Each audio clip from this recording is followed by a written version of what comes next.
Pemirsa, Kalimantan Utara adalah provinsi termuda di Indonesia.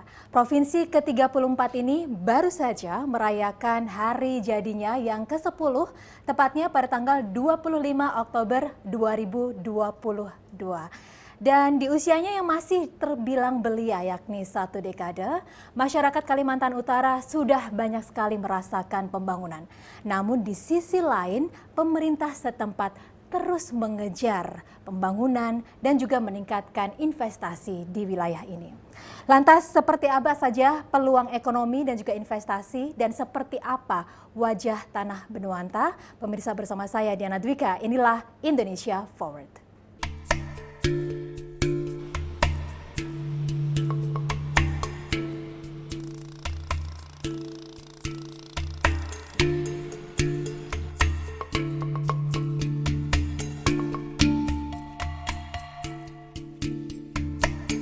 Kalimantan Utara atau Kaltara resmi menjadi provinsi ke-34 Indonesia setelah rapat paripurna DPR mengesahkan Undang-Undang Nomor 20 Tahun 2012 pada 25 Oktober 2012. Sebagai provinsi termuda di Indonesia, Kaltara harus segera menata diri untuk membangun perekonomiannya secara kompetitif dan berkelanjutan.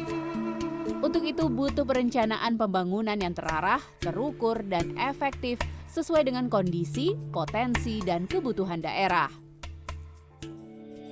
Kaltara memiliki luas sekitar 75.467 km persegi dengan luas lautan sekitar 13% dari luas wilayah total.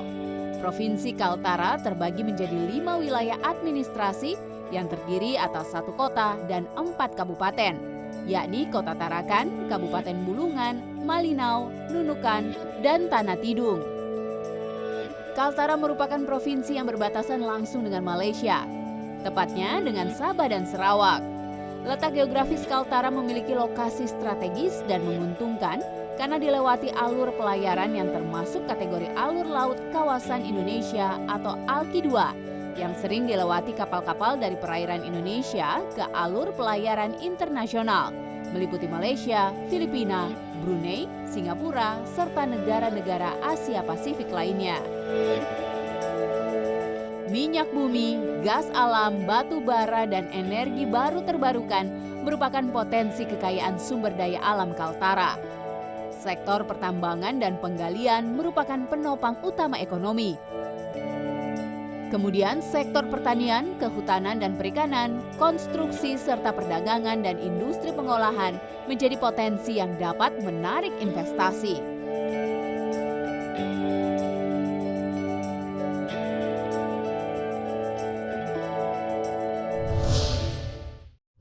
Dan saat ini saya berada di Kalimantan Utara, tepatnya di kantor Gubernur, dan saya sudah bersama dengan yang terhormat Gubernur Kalimantan Utara, Bapak Dr. Andes Haji Zainal Arifin Paliwang, SHMHum. Assalamualaikum, Pak. Waalaikumsalam warahmatullahi wabarakatuh, Mbak Diana. Pertama-tama mau mengucapkan selamat ulang tahun untuk Kalimantan Utara yang ke-10 ya, Pak ya. Terima kasih. Ya. Ini tepatnya pada tanggal 25 Oktober ya, Pak, sekali lagi bukan April ya, Pak ya. Bukan, ya memang awalnya kan 22 April. 22 April itu adalah saat gubernur pertama dilantik itu 22 April. Iya. Kemudian setelah saya dilantik menjadi gubernur Kalimantan Utara yang kedua pada tanggal 15 Februari lalu 2021, Iya. ini langsung saya ajukan ke DPRD untuk melakukan hearing dengan tokoh-tokoh untuk menyampaikan ulang tahun Kaltara itu sebenarnya itu tanggal berapa sih? Oke. Gitu. Karena dikaji ulang. Iya, begitu dikaji ya, Pak, ulang ya? hearing Oke. dengan tokoh-tokoh masyarakat dan sebagainya. Karena setahu saya itu undang-undang otonomi baru Provinsi Kalimantan Utara itu di Undang-Undang Nomor 20 Tahun 2012. Itu tanggal di situ adalah tanggal 25 Oktober 2012. Sehingga ini saya ajukan ke DPRD untuk dijadikan perda. Jadi alhamdulillah bahwa pada bulan Mei tanggal 10 2021 Ya. muncullah terbitlah peraturan daerah nomor 2 tahun 2021. Sehingga sejak tanggal 25 Oktober inilah adalah ulang tahun Kaltara yang sebenarnya. Jadi hari jadi Kaltara yang sebenarnya adalah 25 5 Oktober, Oktober, ya Pak ya. iya Baik, betul baik. sekali. Iya, dan kemarin itu perayaannya cukup panjang gitu Pak ya, dari awal bulan Oktober sudah banyak sekali pesta rakyat yang Iya. pastinya itu bisa menjadi penggerak ekonomi untuk masyarakat ya Pak. Ya, jadi rangkaian ini cukup panjang Iya. ya, cukup panjang sejak awal bulan Oktober sampai nanti di akhir Oktober ataupun di awal November. Ini rangkaian masih jalan terus. Tetapi secara resmi untuk Benuanta Fest Iya. kita tutup di tanggal 31 Oktober. Dengan terjun payung. Dengan Pak, ya. atraksi terjun payung yang bisa disaksikan oleh seluruh masyarakat dengan membawa beberapa bendera-bendera yang akan dibawa oleh penerjun payung ini. Luar biasa, luar biasa. Iya, ini memang kalau saya sudah beberapa hari Pak di sini begitu ya, Iya. dan melihat aktivitas Bapak ini sangat padat sekali begitu ya Pak, Iya. dan kita juga melihat bagaimana Bapak itu bisa berinteraksi secara langsung dengan masyarakat. Dan juga saya juga mendengar bahkan Bapak ini kalau misalkan mendapat undangan dari RT, kalau Bapak punya waktu Bapak pun datang begitu sampai di tingkat RT ya Pak ya. Iya.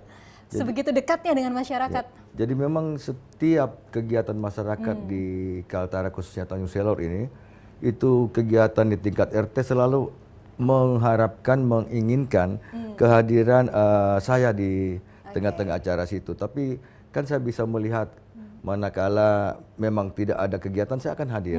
Tapi kalau manakala ada kegiatan lain ya saya nanti diwakilkan oleh salah satu kepala dinas saya untuk mewakili saya di acara tersebut.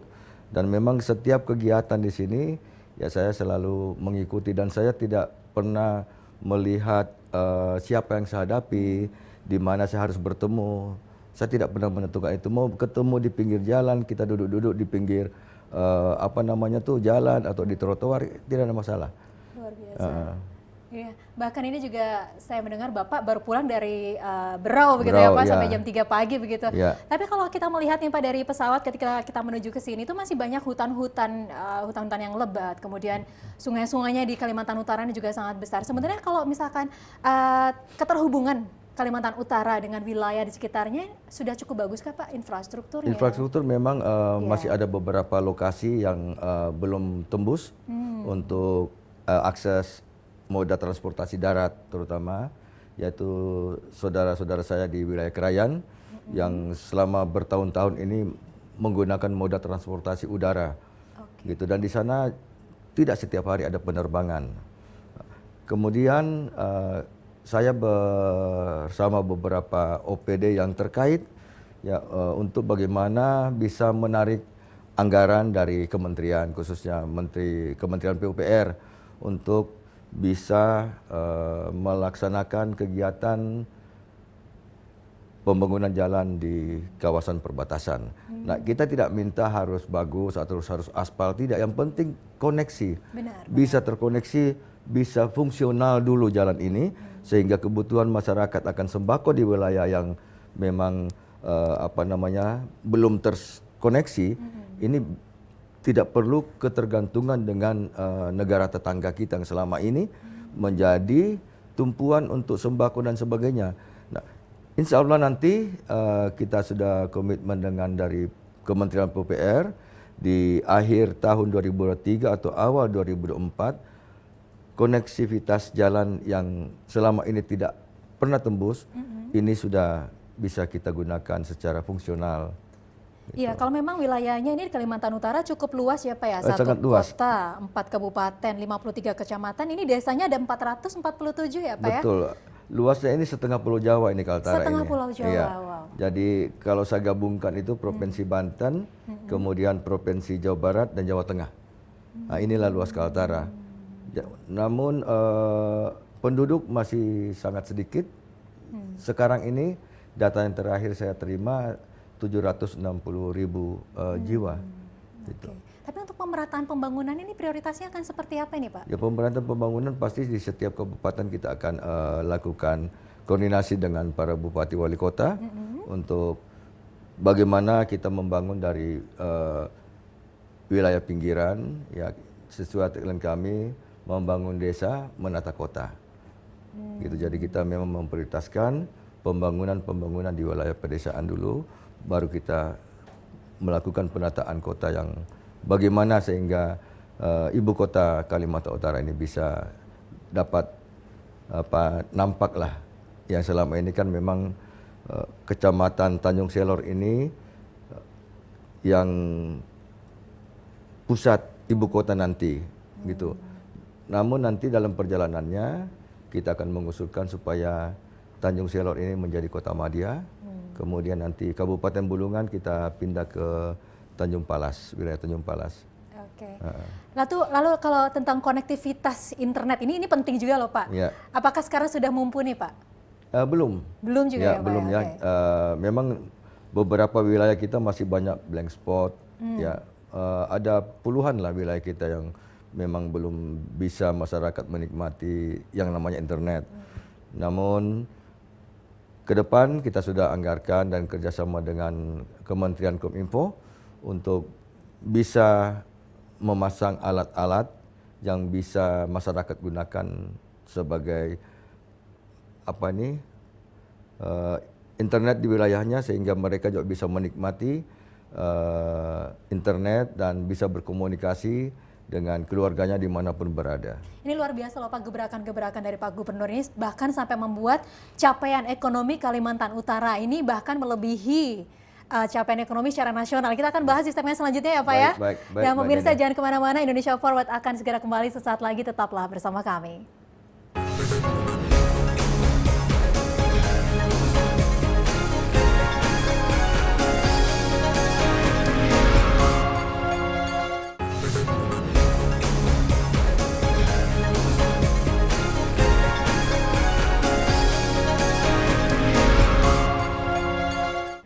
Terima kasih Anda masih bersama kami di Indonesia Forward dan saya masih bersama dengan Gubernur Kalimantan Utara, Bapak Dr. Andes Haji Zainal Arifin Paliwang SH.M.Hum, dan melanjutkan perbincangan kita tadi sudah diberikan informasi tentang gebrakan-gebrakan pembangunan ya Pak ya, yang akan digagas ke depan.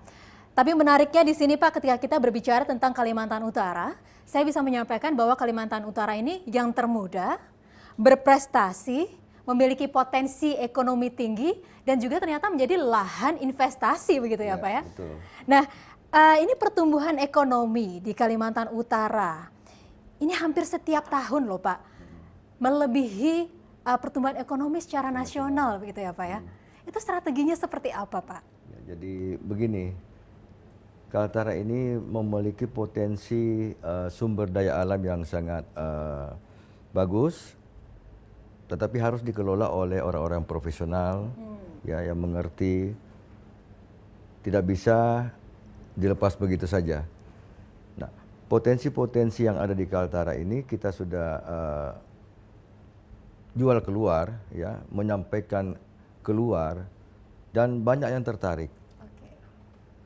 Kemudian awal saya duduk menjadi gubernur, saya melobi ke beberapa perusahaan-perusahaan untuk potensi-potensi ya Kaltara ini sangat baik.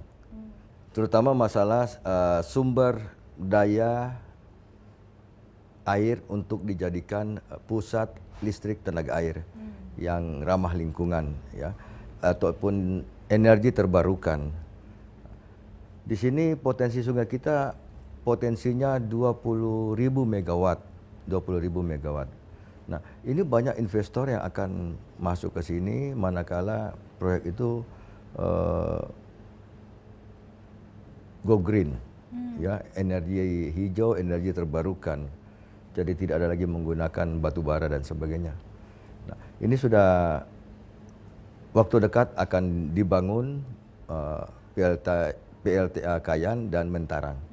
Ini juga merupakan proyek strategi nasional. Di samping itu kawasan KIPI juga kita bangun kawasan industri hijau juga di sana, yang mana pada tanggal 21 Desember 2021 Bapak Presiden Republik Indonesia Bapak Joko Widodo sudah melakukan peletakan batu pertama dimulainya kawasan industri hijau ini di Tanah Kuning gitu. Di sana sudah 11.000 sudah dilakukan land clearing dan sudah mulai aktivitas untuk membangun kawasan tersebut. Jadi kawasan ini kita beri kepercayaan kepada 3 perusahaan untuk mengelola kawasan ini, yaitu KIPI, ISI, dan KPP. Nah, ini yang kita berikan ruang untuk mengelola kawasan ini. Nah, di samping itu, ya, kegiatan-kegiatan yang bersentuhan langsung yang bisa dirasakan oleh masyarakat adalah UMKM. Ya, UMKM ini kita dorong terus supaya selalu berinovasi, kita membantu memasarkan hasil-hasil yang mereka buat, dan di samping itu juga UMKM kita juga menerbitkan 2 peraturan gubernur, yaitu masalah penggunaan batik khas Kaltara. Ini penggunaan batik khas Kaltara ini kita buat pergubnya, yaitu nomor 21 tahun 2021 tanggal 14 Juni tahun 2021 tentang pedoman penggunaan batik khas Kaltara. Dan dengan kita terbitkannya peraturan gubernur ini, masyarakat mulai bermunculan pembatik yang dulu hanya 1-2 orang pembatik. Nah, sekarang sudah puluhan pembatik, sampai saudara-saudara kita yang instabilitas pun melakukan kegiatan disabilitas melakukan kegiatan membatik. Jadi setiap hari Kamis dan Jumat itu saya wajibkan untuk menggunakan batik Kaltara, khas Kaltara. Seperti yang saya gunakan hari ini hari Jumat itu wajib menggunakan khas Kaltara, batik. Ini batik ya Pak ya? Iya, batik, batik khas Kaltara. Kemudian ini singal juga kami angkat terus supaya lebih banyak inovasi-inovasi. Artinya motif-motif yang dimunculkan di sini harus jangan monoton, gitu. Dan alhamdulillah mereka setiap hari bisa memproduksi sampai 100-200 dan itu laku semua. Dan ini produk UMKM ya Bapak gunakan Pak? Ya betul sekali, UMKM yang ada di Kaltara. Di samping itu selain masalah batik, juga saya buat pergub masalah pangan lokal. Ya, pangan lokal ini ya hasil-hasil pertanian, misalnya jagung, ubi, kemudian kacang, ya kita sajikan saat di kantor pagi hari, tidak menggunakan bahan-bahan lain. Jadi kita tampung semua hasil pertanian sehingga petani pun juga lebih ingin meningkatkan produktivitasnya di bidang pertanian. Nah, inilah yang bisa mengangkat meningkatnya kesejahteraan masyarakat ya Pak pastinya. Pendapatan masyarakat. Gitu. Apalagi pasca pandemi ya Pak ya? Ya. Kurang lebih 2 tahun begitu ya. Betul perekonomian sekali, terpuruk. Sebenarnya masalah-masalah kesehatan tapi residunya itu menjalar ke berbagai bidang begitu ya Pak ya. Dan ini mungkin bisa menjadi salah satu strategi Bapak untuk pemulihan ekonomi. Semacam karambol ya. Karambol ya. Karambol. Jadi memang saat pandemi ini banyak sekali kegiatan-kegiatan masyarakat yang tidak bisa kita laksanakan karena adanya aturan berkumpul ya kan. Kemudian saat itu memang virus ini begitu dahsyatnya sehingga kegiatan-kegiatan pun sangat terbatas. Tapi saya mendengar bahwa di sini untuk vaksinasi semuanya juga terlaksana dengan baik ya Pak? Ya alhamdulillah untuk Kaltara ini gitu di tingkat COVID. nasional kita ranking 5. Ranking 5, ya. oke. Walaupun kita provinsi yang 34, tapi kalau soal ranking Kaltara tidak pernah nomor 34. Apa triknya Pak? Ya, soalnya mungkin di sejumlah daerah masih mengalami kesulitan bahkan untuk mengajak masyarakat melakukan vaksinasi. Ya. Mungkin karena pendekatan Bapak yang tadi dekat dengan masyarakat begitu ya Pak ya? Di samping itu juga kerjasama TNI Polri kita sangat baik. Kemudian dari BIN juga ya, sehingga pencapaian vaksinasi di Kaltara ini cukup tinggi. Sudah sampai 80%. Dan kami masuk saat itu di posisi di 5 besar nasional dalam hal pelaksanaan vaksin. Karena memang kita selalu bersinergi ya dalam melakukan setiap kegiatan apapun. Itu memang kita tidak bisa mengadakan sendiri, tapi bantuan ya daripada instansi-instansi lainnya untuk bersama-sama bagaimana kegiatan ini bisa terlaksana dengan baik, bisa sukses, dan masyarakat pun mendukung. Kalau kita membuat gerai di sini untuk vaksin, banyak masyarakat berbondong-bondong. Kalau misalnya yang takut keluar, kita mendatangi.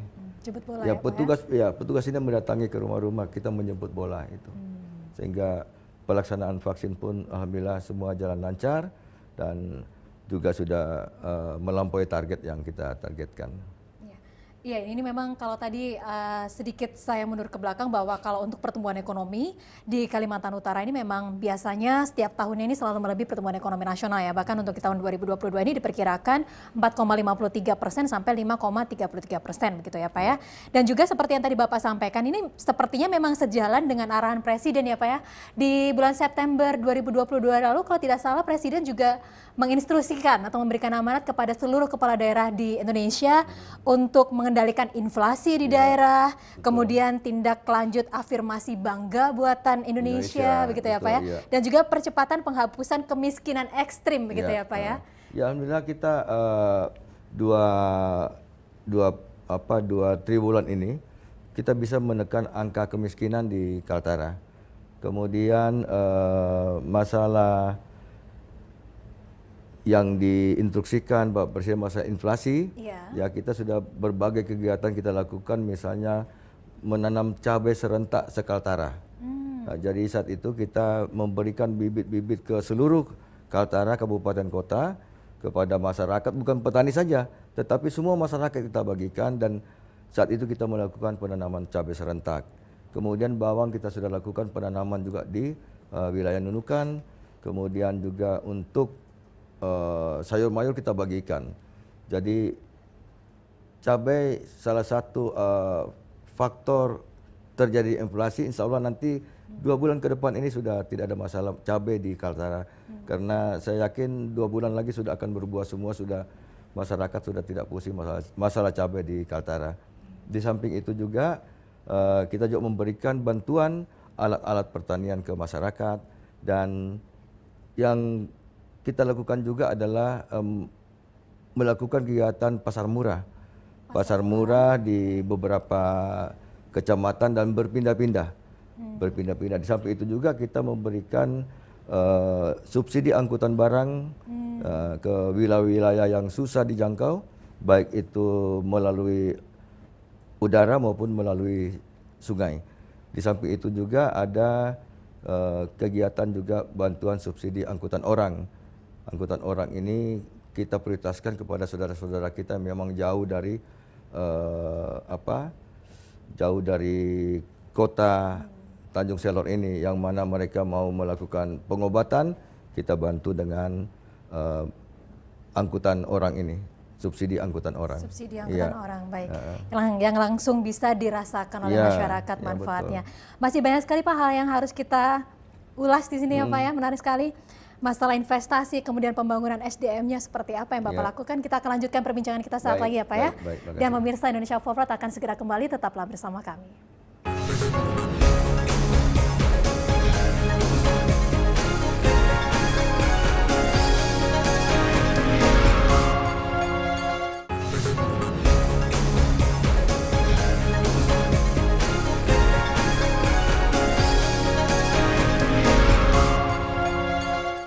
Terima kasih pemirsa, Anda masih bersama kami di Indonesia Forward dan masih bersama dengan Gubernur Kalimantan Utara. Menarik sekali Pak perbincangan gebrakan-gebrakan Bapak mengetahui potensi ekonomi dan investasi yang ada di Kalimantan Utara.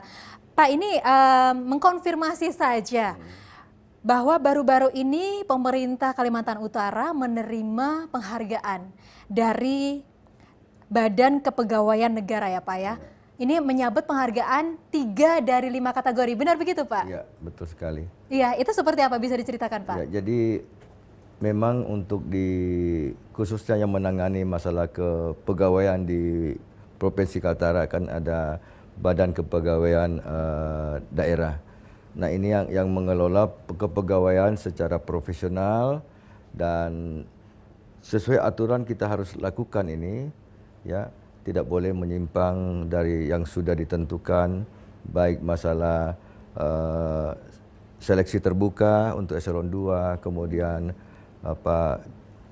kegiatan Jopit di eselon 2 dan Baperjakat untuk penempatan personel-personel di eselon 3 saat ini.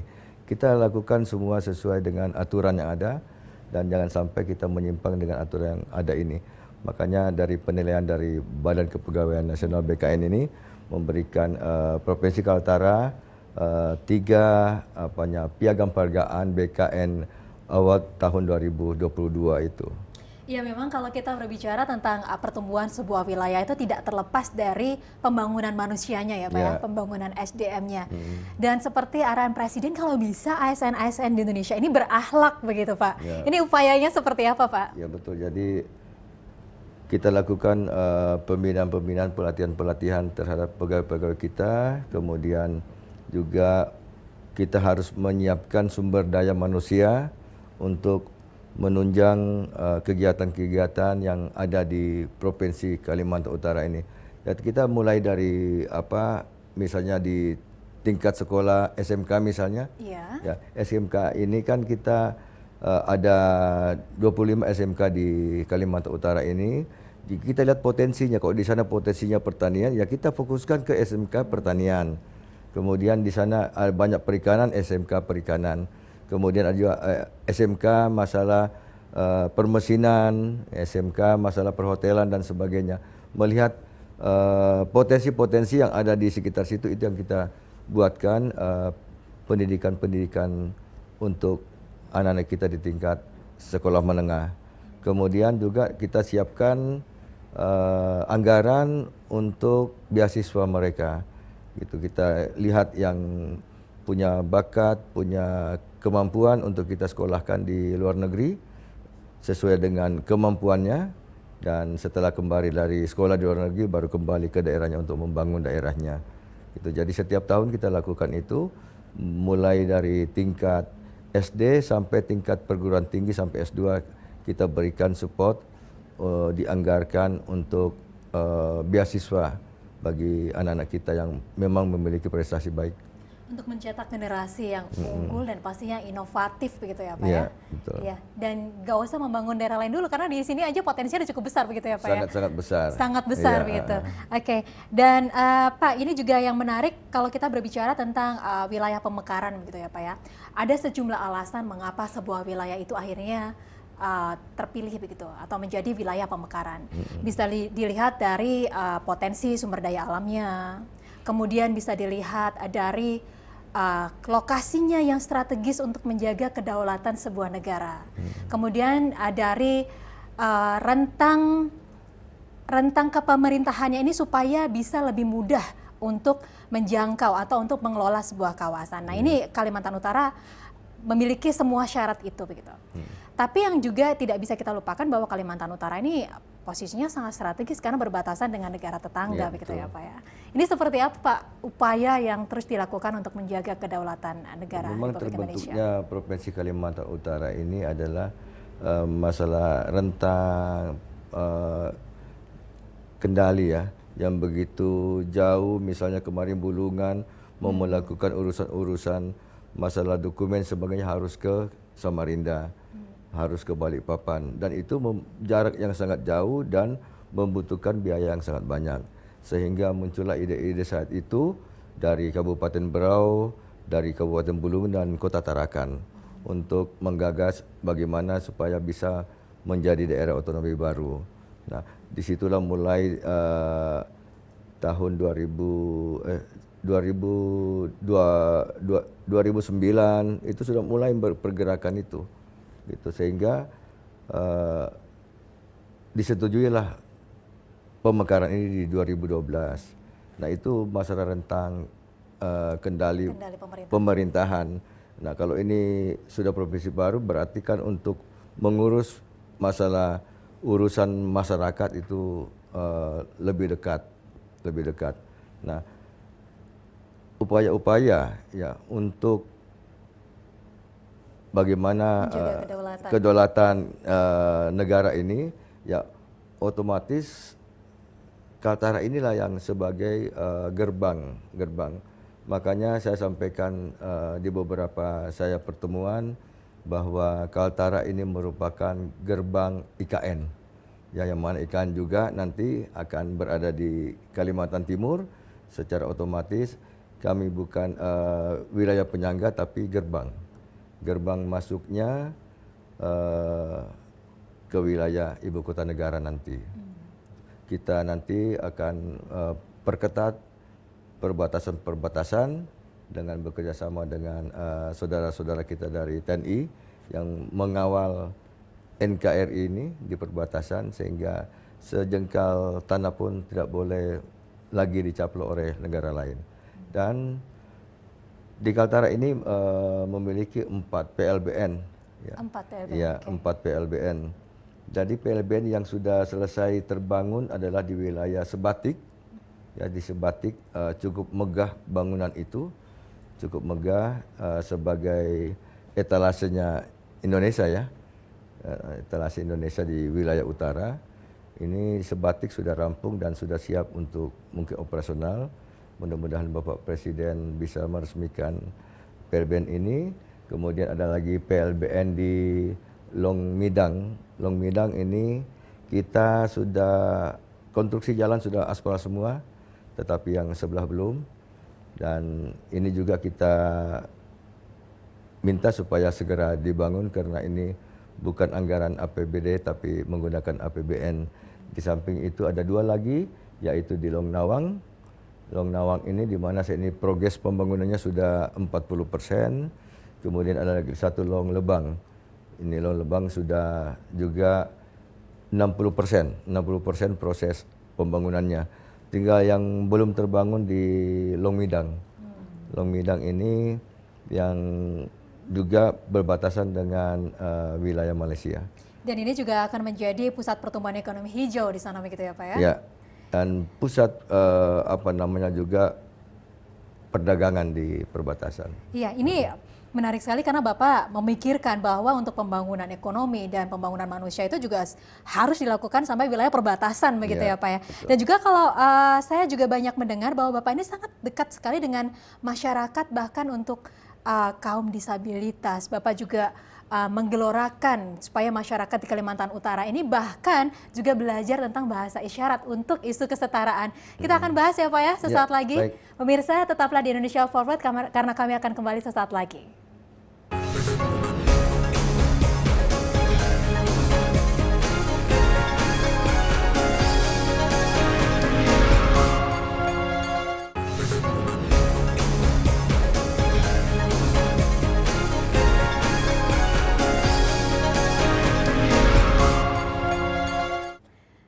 Terima kasih pemirsa, Anda masih bersama kami di Indonesia Forward, masih bersama dengan Gubernur Kalimantan Utara, Bapak Dr. Andes Haji Zainal Arifin Paliwang SHM-Hum. Pak, Bapak bahkan sampai mendorong masyarakat belajar bahasa isyarat. Alasannya kenapa ini Pak? Ya, di sinilah kita lakukan adanya kesetaraan ya antara yang normal dengan yang instabilitas. Setiap ada kegiatan kita juga melibatkan mereka yang saudara-saudara kita yang disabilitas sehingga mereka merasa tidak pernah terkucilkan. Yang selama ini mereka tidak pernah diajak untuk berbagai kegiatan. Nah, sejak pertengahan tahun ini setiap kegiatan kita sudah ajak mereka bersama-sama. Potensi mereka sangat banyak. Mereka bisa membatik ya, bisa bermain musik, bisa budaya ya. Itu kita libatkan sehingga mereka tidak merasa terkucilkan. Nah, kemarin sudah melaksanakan kegiatan semacam Munas ya di provinsi ini dan sudah terpilih ketuanya. Namanya Eni, Bu Eni sebagai ketua disabilitas Provinsi Kalimantan Utara, dan kita biasakan berkomunikasi dengan bahasa isyarat. Bisa Pak bahasa isyarat Pak? Ya, ada beberapa sih ya, seperti nama saya Zainal ya. Iya. Kalau ini Z, ini A, ini I, ini N, terus ini A, L, Zainal. Jadi kalau orang disabilitas, kalau saya begini sudah tahu dia. Kalau Kalimantan Utara bagaimana Pak? Ini Kaltara, Oke. Kalimantan Utara. Ini simbol enggang sebenarnya. Tiga ini enggang. Ini binatang khas Kalimantan Utara. Ini utara, utara. Kalau menyampaikan terima kasih, gini. Jawabannya begini ya Pak ya? Sama-sama? Ini sama-sama. Oke. Sama. Kemudian begini tuh sebenarnya I love you Ah, untuk bahasa disabilitas. kalau I love you Kalimantan Utara berarti I love you. Kalau Gimana? ini Oke. Kalimantan Utara. Oke, jadi I love you begini ya Pak ya? Kalau I love you itu begini, Oke. seperti oke. metal. Iya, iya, iya. Kemudian kalau tepuk tangan, Ya berarti Bapak ini bukan hanya mencanangkan program, tapi bahkan juga belajar untuk berkomunikasi secara langsung dengan mereka begitu ya ya, Pak ya? saya akan berusaha untuk bisa berkomunikasi secara bahasa isyarat dengan mereka. Oke. Pak, bagaimana dengan persoalan tentang stunting Pak di sini Pak? Stunting kita sudah melakukan kegiatan-kegiatan ya, terutama digerakkan oleh Ketua Tim Penggerak PKK Provinsi Ya. bersama Dinas Kesehatan yang melakukan pendataan-pendataan, memberikan vitamin-vitamin kepada mereka, kemudian memberikan bantuan-bantuan yang bisa menekan semaksimal mungkin angka jumlah stunting yang ada di Kalimantan Utara, dan memang sekarang sudah menurun angka stunting di Provinsi Kaltara. Iya, dan memang kalau Kalimantan Utara ini juga bisa menjadi atau memiliki potensi sebagai lumbung pangan atau food estate begitu ya Pak ya? Memang kita di sini sudah membuat klaster ya istilahnya. Seperti di Bulungan ini kita khususkan kepada beras. Jadi kita menjadikan Bulungan ini sebagai lumbung beras di Kalimantan Utara. Di samping itu termasuk buah-buahan juga di sini kita fokuskan. Ya, kemarin saya itu memanen melon semangka. Semangka itu satu biji itu 20 kilo. Ada satu semangka paling kecil 10 kilo beratnya. Kita bisa bayangkan itu. Begitu saya baru melihat semangka satu biji itu 20 kilo loh di sini. Dan itu tanpa biji dan manis. Iya. Nah itu. Kemudian seperti Nunukan kita jadikan tempat jagung misalnya, kemudian KTT, kita bagi-bagi sesuai dengan kultur tanah yang dimiliki masing-masing kabupaten. Karena tidak bisa juga kita paksakan, misalnya jagung kita paksakan tanam di Bulungan, tapi kondisi kultur tanah tidak memungkinkan untuk jagung, ya kita tidak bisa paksakan. Lantas bagaimana dengan perikanannya Pak? Perikanan, potensi perikanan kita cukup bagus di Kaltara ya. Yang mana wilayah tanggap kita 716 di Kaltara ini belum tergarap dengan maksimal, sehingga kita bekerjasama dengan HNSI Jawa Tengah. Kita sudah menandatangani kerjasama dengan HNSI Jawa Tengah di bulan lalu untuk membantu kita untuk mengelola perikanan lautnya. Karena di Kaltara ini belum memiliki kapal tangkap di atas 60 gross ton. Kita masih 5-15 gross ton, sehingga tidak maksimal kita kelola hasil laut. Tetapi pertambakan cukup bagus. Ya, udang windu, kepiting, bandeng, yang mana udang windu ini kita bisa produksi setiap bulan itu 500 sampai 600 ton. Ini di Tarakan ya Pak ya? Iya, di Tarakan. Tetapi tambak-tambak ini kan bukan wilayah Tarakan, petambaknya di Tarakan, tetapi tambaknya ada di wilayah Tanah Tidung, ada di wilayah Bulungan, dan ada di wilayah Nunukan. Gitu. Tiga kabupaten ini merupakan wilayah tambak, tapi petambaknya banyak berdomisili di Tarakan. Nah, kepiting kita juga cukup banyak, kepiting bakau. Ini produksi setiap bulan antara 400-500 ton. Bandeng demikian juga. Gitu. Karena begitu luasnya tambak yang ada di Kaltara ini, sehingga potensi-potensi ini kita berupaya untuk bisa lebih meningkatkan untuk ekspor ke luar negeri. Tapi kita harapkan nanti hasil-hasil tambak ini kita ekspor langsung dari Tarakan, tidak melalui Makassar lagi, tidak melalui Surabaya, yang bisa menimbulkan kos yang cukup banyak gitu. Dan salah satu komoditas yang saat ini sudah sukses untuk ekspor adalah rumput laut ya Pak ya? Ya, Kalau tidak salah bahwa Kalimantan Utara ini menjadi salah satu dari 5 daerah di Indonesia penghasil rumput laut terbesar begitu ya, Pak ya? Terbesar dan terbaik. Terbesar dan Ya, terbaik. Oke. Jadi di sini yang paling besar adalah di wilayah Nunukan, kemudian wilayah Tarakan. Dan memang kualitas rumput laut yang ada di Kaltara ini kualitas yang cukup baik. Ya, dan produksinya juga sangat besar setiap bulan, dan kemarin juga kita sudah ekspor langsung dari Tarakan rumput laut ini. Untuk ekspornya ke wilayah atau ke negara mana saja nih, Pak? Ke wilayah China. China. Oke. Pak, ini saya juga masih ingin menggali lagi, Pak, tentang peluang investasi yang dimiliki oleh Kalimantan Utara ya, Pak ya. Nanti kita akan lanjutkan di segmen selanjutnya, boleh ya, Pak ya? Baik, baik. Dan pemirsa, Indonesia Forward akan segera kembali dan kita akan berbincang tentang potensi investasi yang ada di Kalimantan Utara. Tetaplah bersama kami.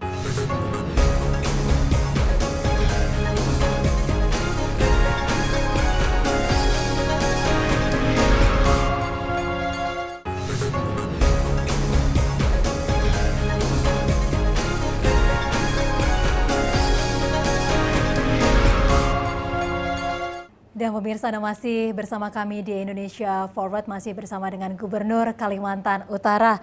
Pak Zainal, saya mau melanjutkan perbincangan tentang investasi begitu ya. Kalau tadi Bapak menyampaikan bahwa Kalimantan Utara ini menjadi gerbang begitu ya Pak, pintu gerbang untuk IKN begitu. Dan saat ini berbagai macam pembangunan dilakukan untuk menjadi penopang juga untuk di IKN. Kalau bisa Pak, kita kuliti begitu ya, investasi yang dimiliki atau peluang investasi yang dimiliki oleh Kalimantan Utara ini apa saja, Pak? Jadi peluang-peluang investasi untuk di Kaltara, yaitu masalah sumber listrik terbarukan, kemudian pertanian, kemudian peternakan dan perikanan. Ini dan pertambangan. Ya, ada 5 potensi besar yang bisa kami tawarkan kepada investasi untuk bisa investor yang supaya bisa berinvestasi di Kaltara. Iya. Ini kalau data dari Badan Koordinasi Penanaman Modal Republik Indonesia mencatat realisasi investasi di Kalimantan Utara ini hanya di semester 1 ya Pak ya, 2022 3,36 triliun dengan jumlah proyek 389 proyek. Dan tertingginya memang masih di pertambangan ya Pak ya, sampai 2 triliun begitu. Ya. Batu bara ya Pak di sini. Kemudian tanaman pangan, perkebunan dan juga peternakan itu 487 miliar dengan 23 proyek. Dan yang selanjutnya itu adalah sektor listrik, gas dan juga air begitu ya. Untuk air permukaan. Iya. Baik, untuk pertambangan sendiri di sini bagaimana Pak? Jadi untuk pertambangan sendiri di Kaltara yang memang paling banyak ini adalah tambang batu bara. Kemudian di sini juga ada tambang emas. Jadi beberapa perusahaan yang ada di Kaltara ini sangat membantu dalam hal penerimaan pajak pastinya. Dengan pengelolaan batu bara di Kaltara ini, dari perusahaan-perusahaan ini memberikan kontribusi pajak ke negara dan negara membagi ya ke wilayah Kaltara. Dan potensi yang belum tergarap di sini, kita banyak potensi sebenarnya objek pariwisata. Pariwisata. Iya. Di sini kami punya gua sangat besar di daerah Sajau. Itu tinggi guanya itu 25 meter dari kita berdiri ke atas. Situ ada stalagmit juga. Kemudian ke bawah kita menyusuri sungai. Dalam gua itu ada sungai 2 kilometer dalam gua. Dan ini juga belum tergarap. Kita punya potensi air terjun di Kaltara, ada puluhan air terjun juga belum tergarap dengan baik secara profesional. Dan ini yang kita harapkan nanti ke depan supaya objek-objek wisata ini bisa kita hidupkan untuk gua, air terjun dan sungai. Yang mana nanti sungai kita buat ya seperti di mana ya, di Mesir.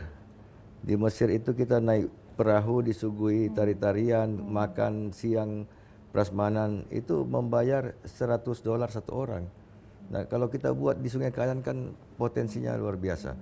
Jadi potensi wilayah sungai ini juga kita akan garap supaya bisa mendatangkan banyak wisatawan ke Kaltara, dan beberapa kegiatan-kegiatan yang tahunan kita lakukan itu juga kita akan agendakan dengan baik sehingga bisa menarik wisatawan datang ke Kalimantan Utara.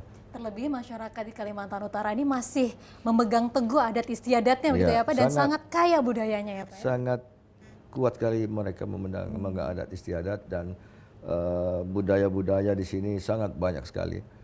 Jadi selama Benuanta Fest ini kita setiap hari menampilkan budaya-budaya yang ada di Kaltara, berbagai etnis yang ada di Kaltara, supaya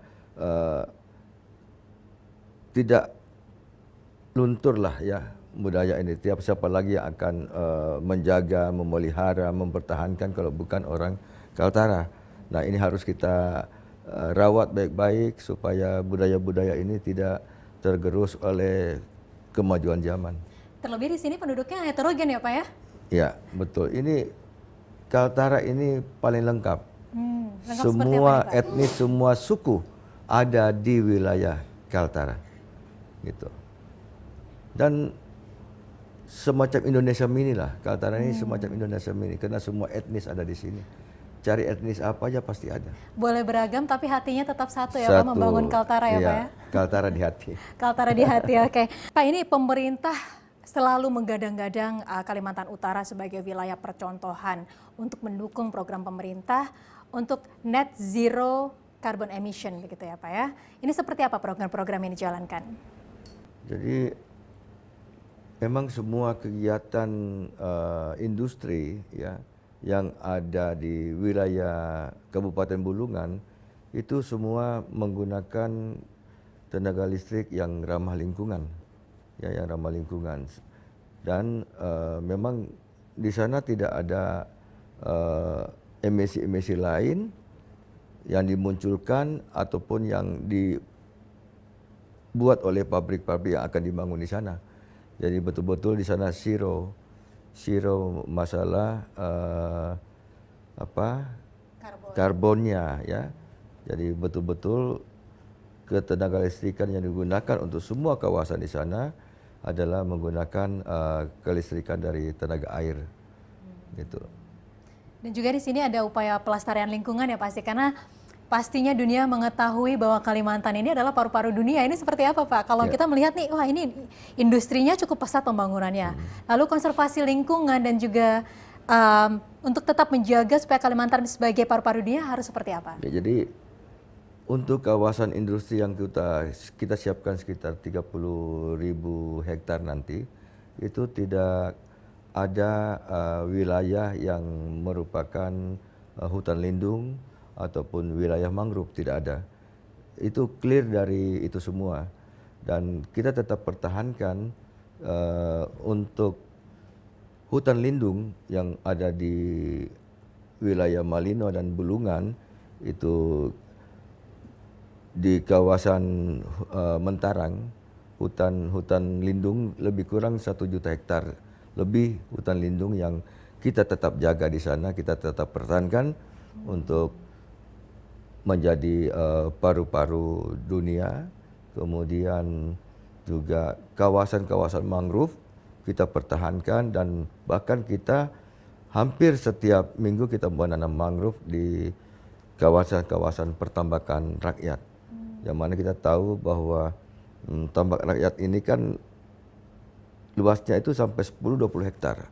10 sampai 20 Iya, hektar. itu satu pintu itu. Kalau di Jawa paling besar satu petak hanya 5.000 meter persegi. Kalau di sini 500.000 ataupun 100.000 untuk wilayah tambaknya. Nah, di tengah-tengah ini kosong. Yang mereka manfaatkan adalah keliling tambak. Nah, tengah-tengah ini kita akan tanami sebuah mangrove untuk karbon ya, untuk pengurangan emisi karbon ini bisa kita tekan di sini. Tapi satu hal juga yang tidak boleh dilupakan oleh potensi dari Kalimantan Utara adalah sawit ya Pak ya? Ya, kita punya perkebunan sawit yang cukup luas, dan di sini ada 8 pabrik kelapa sawit akan gitu. Jadi kawasan sawit juga cukup banyak di wilayah Kalimantan Utara. Dan kita akan kembangkan juga peternakan di sini, yang mana ada beberapa kawasan yang kita bisa buat untuk kawasan peternakan. Pak, tadi setelah Bapak sebutkan bahwa investasi di Kalimantan Utara itu cukup menjanjikan gitu. Tapi pasti satu hal yang juga dinantikan oleh para investor ini adalah keamanannya, kemudian prosedurnya begitu Pak. Jaminannya seperti apa Pak? Ya pasti kita akan jamin masalah keamanan, kita jamin masalah proses perizinannya kita akan percepat, kita bantu percepat. Dan alhamdulillah sampai saat ini Provinsi Kalimantan Utara adalah wilayah nomor 2 teraman di Indonesia. Jadi nggak usah khawatir bahwa kita akan menjamin keamanan di Kalimantan Utara dalam hal investasi. Baik, ini sangat menjanjikan ini untuk investor. Iya. Dan pastinya kalau berbicara tentang wilayah baru atau provinsi baru ini yang pasti juga disoroti adalah pengelolaan anggaran daerah Pak. Dan ini sangat menarik ketika Bapak baru dilantik, Bapak langsung menyambangi KPK begitu ya untuk minta diawasi, untuk minta diberikan pendampingan begitu ya. Dan hasilnya ternyata 8 tahun berturut-turut mendapat predikat wajar tanpa pengecualian begitu ya. Laporan hasil pemeriksaan Badan Pemeriksa Keuangan. Bahkan Betul. untuk tahun sekarang Pak? Tahun 2022 juga WTP. Wow, oke. Kemudian 2021. 8 tahun berturut-turut ya, 2022 kita berupaya untuk mempertahankan itu. 2023 juga insya Allah kita akan tetap mempertahankan untuk WTP Provinsi Kaltara. Itu apa Pak triknya? Apakah dengan digitalisasi atau seperti apa? Ya triknya adalah kita sampaikan kepada OPD-OPD yang ada di provinsi supaya betul-betul anggaran itu digunakan sesuai dengan sasarannya, kemudian pertanggungjawabannya harus jelas dan jangan sampai ada kegiatan-kegiatan yang fiktif. Ya, itu akan bisa mengurangi penilaian dan ya yang penting pengelolaan keuangan sesuai dengan aturan yang sudah digariskan, kemudian juga masalah pertanggungjawabannya harus jelas. Dan pengawasannya Ya, juga pengawasan pasti, ya, Pak, pasti. Ya, baik. Bapak ini di usia yang ke-10, apa yang menjadi harapan dari Kalimantan Utara, Pak? Ya, harapan saya kepada seluruh masyarakat Kalimantan Utara supaya mari kita bersama-sama bersinergi, berkolaborasi, kemudian satukan tekad kita untuk sama-sama kita majukan Kalimantan Utara ini, harus berlari kencang untuk mengejar ya ketertinggalan kita dengan provinsi-provinsi yang sudah mendahulu ada, dan juga kita harapkan masyarakat tidak apatis, ya harus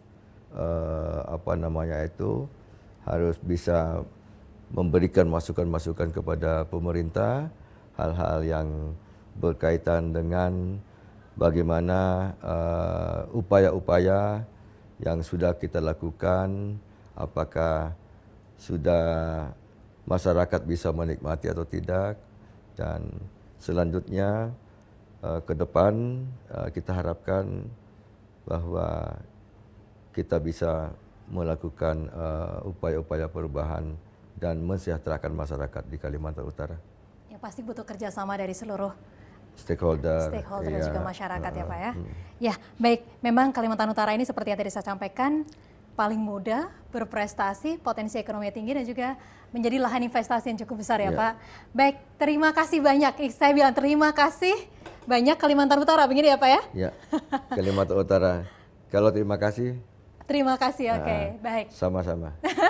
Iya, Dr. Andes Haji Zainar Arifin Paliwang SHM Gubernur Kalimantan Utara, terima kasih banyak atas waktunya. Terima kasih, sehat, Mbak Diana. sukses untuk semua program-programnya ya Pak ya. Baik, terima kasih. Dan pemirsa, demikian Indonesia Forward kali ini. Saya Diana Dwika undur diri, terima kasih atas kebersamaan Anda, sampai jumpa.